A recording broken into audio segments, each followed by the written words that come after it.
Hello my dear students, आज मैं आपके लिए फिर से एक नई कहानी लेकर आई हूँ। लेकिन ये कहानी किसी एनिमल की नहीं है, किसी फेरी टेल की नहीं है, ये एक पेड़ की कहानी है। कभी सोचा है आपने कि इतने बड़े बड़े पेड़ आते कहाँ से हैं? तो चलिए आज हम इसके बारे में देखते हैं। तो बच्चों, पेड़ पर सबसे सुंदर चीज क्या होती है? फ्लावर, फूल, है ना? ये देखने में सुंदर नहीं होते हैं, इनके अंदर एक और क्वालिटी होती है। कुछ फ्लावर्स जूसी फ्रूट्स में भी कन्वर्ट हो जाते हैं, रसदार फलों में चेंज हो जाते हैं। और फ्रूट्स तो सबको पसंद है ना?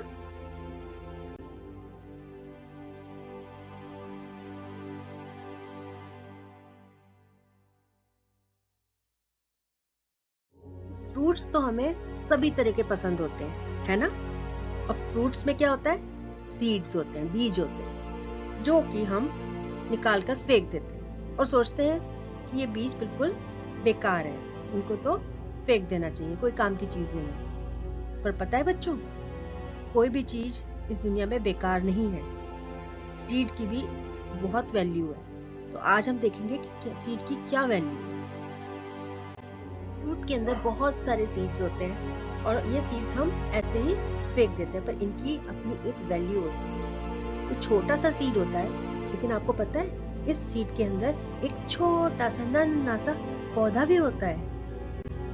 अब आप लोग ये सोच रहे होंगे कि बीज के अंदर एक छोटा सा पौधा होता है, अगर तो उसको खाना कहाँ से मिलता है ना?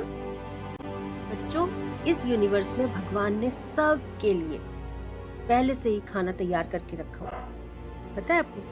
तो ये जो बीज है, इसके अंदर जो छोटा सा पौधा है, उसके लिए खाना स्टोर्ड रहता है। बच्चों, जैसे हमें अपनी ग्रोथ के लिए, अपने बड़े होने के लिए, अपने हेल्दी होने के लिए न्यूट्रिशियस डाइट की जरूरत होती है, बैलेंस डाइट की जरूरत होती है और दूध की, मिल्क की जरूरत होती है, उसी तरीके से ऐसी कौन सी चीजें हैं जो इस छोटे से नन्हा जो पौधा सीड के अंदर है, उसको बड़ा होने के लिए जरूरी है? तो हम देखते हैं उसको कौन कौन सी चीजों की जरूरत होगी।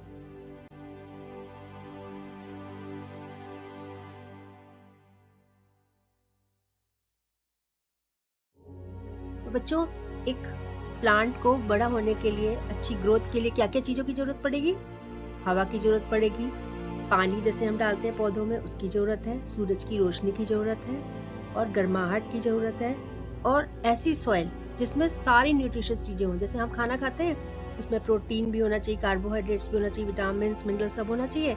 वैसे इनकी सॉइल में भी सारे जो न्यूट्रिएंट्स इनकी इसकी ग्रोथ के लिए इंपॉर्टेंट है, वो सब होने चाहिए। और जब ये सारी चीजें मिल जाती हैं तो सीड अपने आप धीरे धीरे ग्रो करता है। तो अब देखते हैं ये ग्रो कैसे करता है। हमने सारी कंडीशंस तैयार कर ली, सब कुछ कर लिया और बीज को हमने जमीन के नीचे बो दिया। और जैसे ही हमने बोया और पानी दिया तो सीड ने क्या किया? उस पानी को ले लिया। उस पानी को लेने के बाद कहाँ पहुंचा दिया? उस छोटे से नन्हे से प्लांट के पास, जिसको हम एम्ब्रियो कहते हैं। जैसे ही एम्ब्रियो के पास पानी पहुंचा, उसको अपना खाना मिल गया और वो अब हेल्दी होने लग गया। पर ये जो सीड है, इसकी जो आउटर कवरिंग होती है, मतलब बाहर की जो परत होती है, उसको कहते हैं सीड कोट। ये बहुत मोटी होती है और इसलिए होती है कि जैसे कि कोई भी तूफान, आंधी तूफान आए तो ये ना हो कि वो बीज जो है वो खराब हो जाए और जो उसका एम्ब्रियो है उसको नुकसान पहुंच जाए, छोटे से प्लांट को नुकसान ना पहुंचे, इसके लिए वो सीड कोट होता है।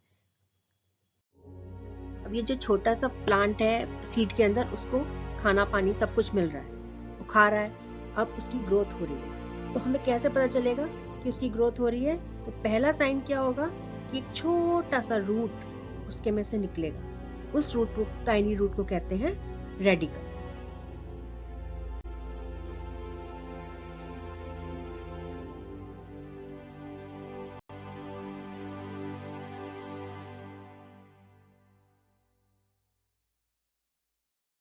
सबसे पहले रेडिकल निकला, रेडिकल से रूट बनते हैं और ऊपर की तरफ प्लूम्यूल निकलता है, प्लूम्यूल से शूट बनता है, स्टेम बनती है।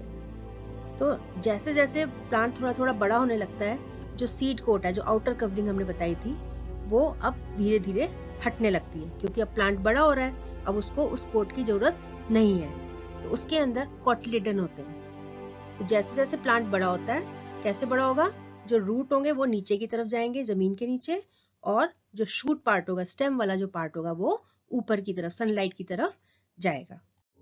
धीरे धीरे अब ये हमारा छोटा सा बेबी प्लांट बड़ा हो गया है। इसके छोटे छोटे 2 लीव्स निकल आए हैं, है ना। और जो कोटिलेडन है, कोटिलेडन के ऊपर वाला जो पार्ट होता है उसको कहते हैं एपिकोटाइल, और कोटिलेडन के नीचे का जो पार्ट होता है उसको कहते हैं हाइपोकोटाइल। अब ये जो पूरा प्रोसेस है सीड से प्लांट बनने तक का, इसको हम कहते हैं जर्मिनेशन। तो देखा आपने बच्चों, कैसे एक छोटा सा सीड कैसे धीरे धीरे धीरे बड़े पौधे में बनता है, और उसके बाद वो पूरा ट्री बन जाता है। तो मुझे लगता है कि आपको बहुत अच्छी लगी होगी ये कहानी। अब हम एक पूरा प्रोसेस देखते हैं, सारी स्टेजेस देखते हैं कि किस तरीके से सीड ग्रो करता करता प्लांट में चेंज होता है।